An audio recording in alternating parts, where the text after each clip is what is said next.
একটি পলি ব্যাগে কয়েকটি ডিম ভেঙে দিন। এমন একটি রেসিপি তৈরি হবে যা আপনি ভাবতেও পাচ্ছেন না, এবং এই রেসিপিটি আপনি যাকেই খাওয়াবেন সবাই আপনার প্রশংসা করবে। আজকে এমনই একটি রেসিপি আপনাদের সাথে শেয়ার করব।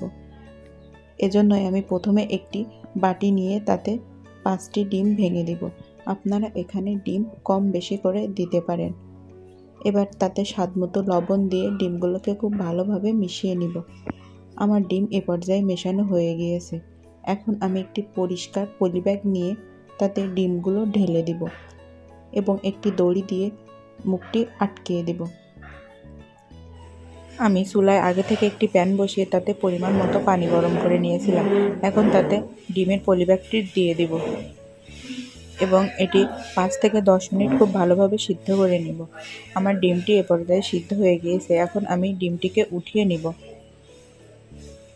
ডিমটি উঠিয়ে এবার সরাসরি আমি ঠান্ডা পানিতে দিয়ে দিব।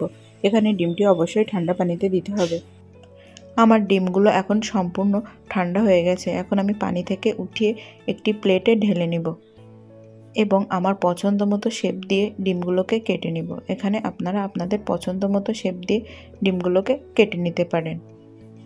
আমার ডিম সব কাটা হয়ে গেছে। এখন চুলায় আমি আবারও একটি প্যান বসিয়ে দিব। এবার এখানে পরিমাণ মতো তেল দিয়ে তেলটিকে খুব ভালোভাবে গরম করে নিব। তেলটি গরম হয়ে আসলে এখানে 1 কাপ পেঁয়াজ কুচি দিয়ে দেব। পেঁয়াজটিকে একটু ভেজে নেব। এবার এখানে 5 থেকে 6টি কাঁচামরিচ দিয়ে দিলাম, দিয়ে আবারও ভেজে নেব।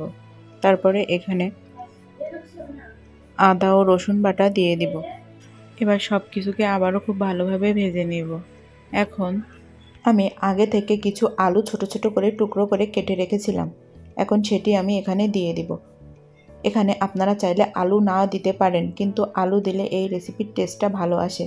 এখন আমি এখানে কিছু শুকনো উপকরণ দিয়ে দিব, যেমন স্বাদমতো লবণ, মরিচ গুঁড়া, হলুদ গুঁড়া, ধনিয়া গুঁড়া ও জিরা গুঁড়া দিয়ে অল্প একটু পানি দিয়ে সব কিছুকে কষিয়ে নিব এবং হাফ কাপের মতো টক দই এখানে অ্যাড করে দেব।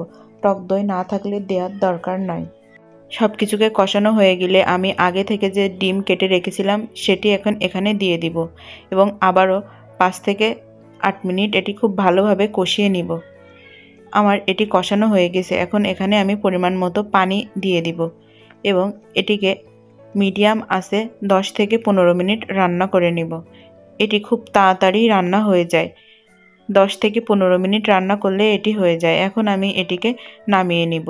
আমার রেসিপিটি ভালো লাগলে অবশ্যই বাসায় একবার হলেও এই রেসিপিটি তৈরি করবেন এবং এমন সুন্দর সুন্দর রেসিপি পাওয়ার জন্য আমার পেজটি ফলো এবং লাইক দিয়ে রাখবেন এবং রেসিপিটি তৈরি করলে আমাকে কমেন্ট করতে ভুলবেন না।